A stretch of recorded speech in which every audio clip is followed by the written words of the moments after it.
Hi, beautiful and handsome Cancers. Thank you for joining me for your full moon in Scorpio messages.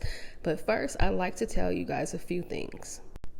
Make sure to screenshot this slide and join me over at Sacred's Space, where I give channeled messages from the divine.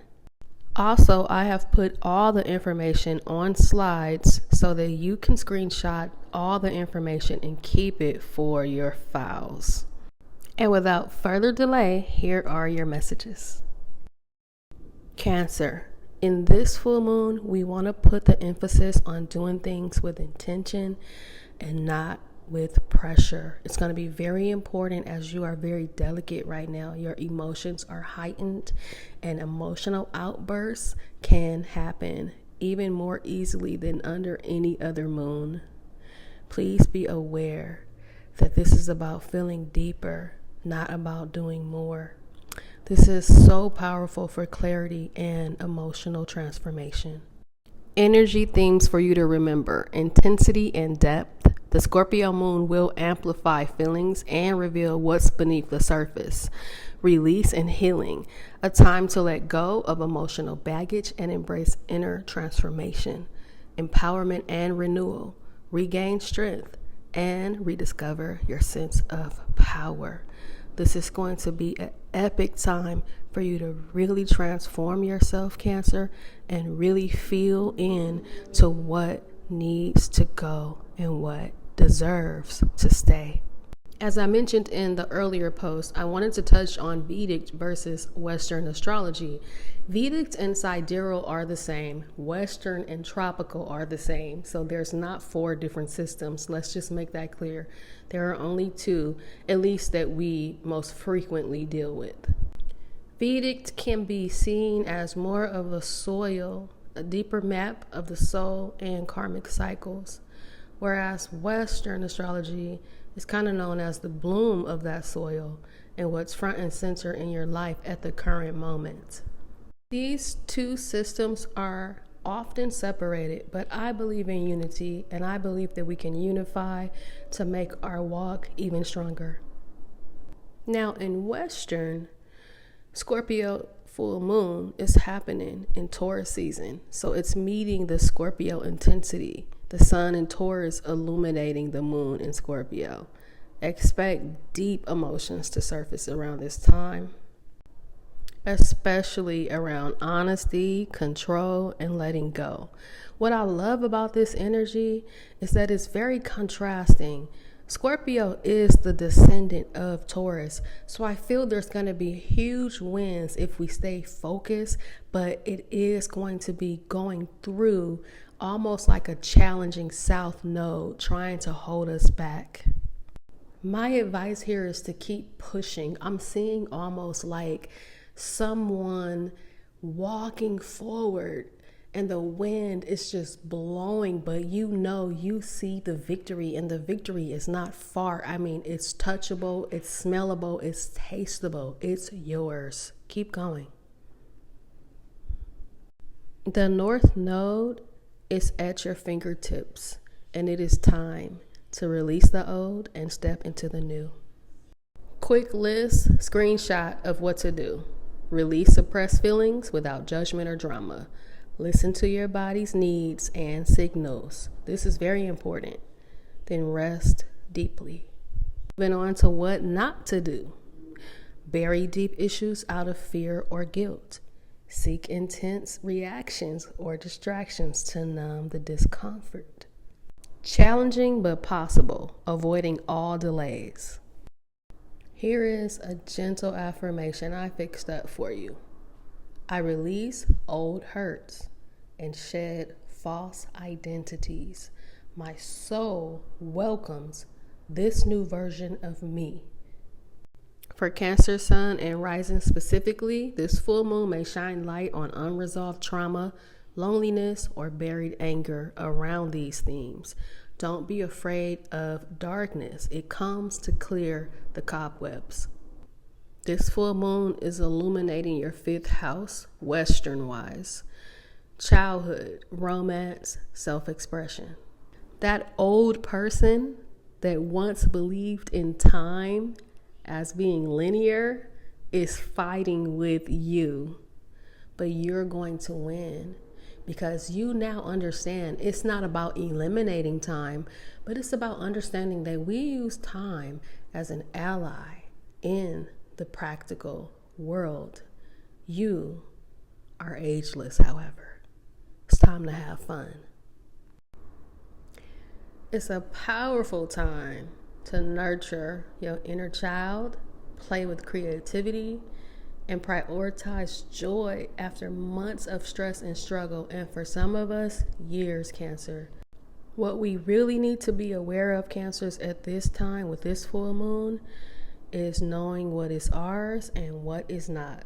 Because Scorpio rules the subconscious and we feel everything, this moon is going to stir up emotions that aren't even ours, taking on other people's moods, being too available for people from the past and worrying about their healing processes, feeling responsible for someone else's healing. There's a difference between feeling responsible and caring. I wasn't sure if I should share this story, but I feel that you all need to hear this. I'm going to tell it really quick and briefly. The other day, I went into a public place and I was trying to handle some business.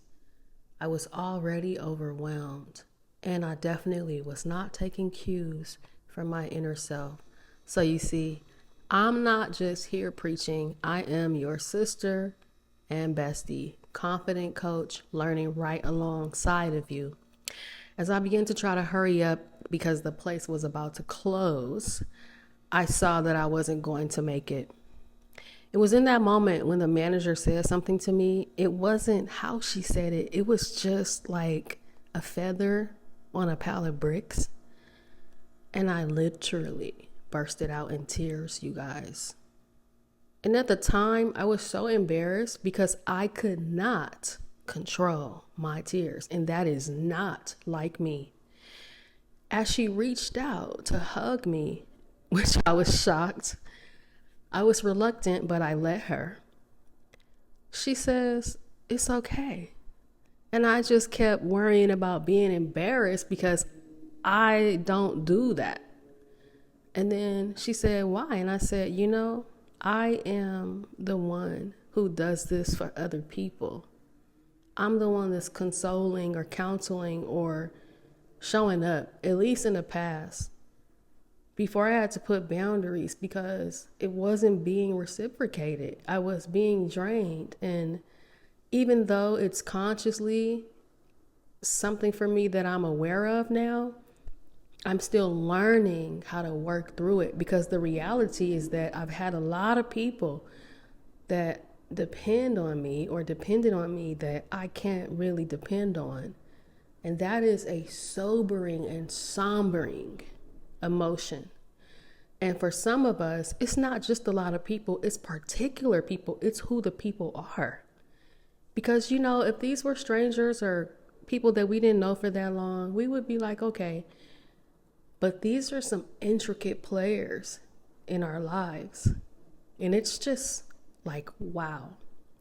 So anyways, I got myself together. I went back and saw her the next day as I completed my task. And she said, you look a lot better today. And I said, well, thank you. I do feel a lot better. But the problem was that I really needed help and I didn't speak up. And I didn't speak up because it's getting to a point where when I do, it's not really received. And it's almost like being trained not to speak up. When really, that's sometimes the clear signal that the nature in which you depend on a person needs to change. So some of us are dealing with codependencies, and some of us are dealing with interdependencies that have turned into codependencies. And some of us are dealing with counter codependencies. And when I say that, I don't think that codependency is bad. I think codependency is beautiful. I think codependency, when it's mutual, is beautiful. But you're counteracting the true beauty of it. So I say counter codependency, because you counteract it when you keep going back to an empty well, when you keep going back for the same thing that you used to have balance with a person on, and they don't want to show up for you anymore. Sometimes, Cancer, people really do give up on you, and that is hurtful. But the truth of the matter is, don't take it personal.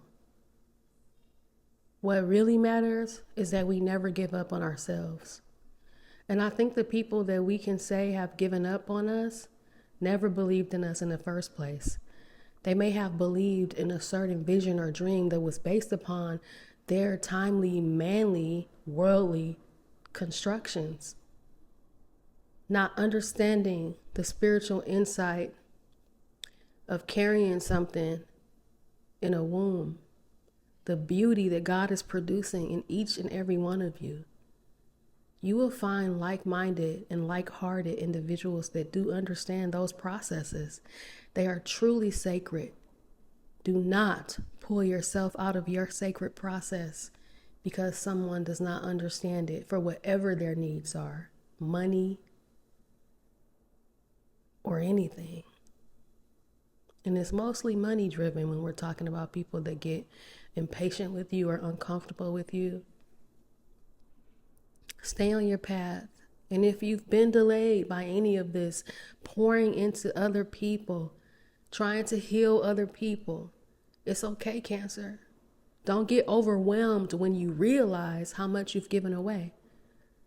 The Creator is able to restore it all and some. Always remember, nothing is lost. Nothing is a waste if we use it for our highest good.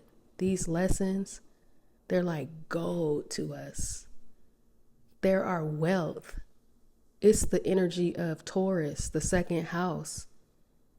We now can use all of this that we've gone through, self-worth issues, and just finding ourselves again, finding our value to increase our resources now. You're so resourceful now because of all the tools that the pain has actually given you. So we count it all joy. And this is where I leave you. And I hope you guys enjoyed this transmission, because I absolutely did. Until next time, I love you all.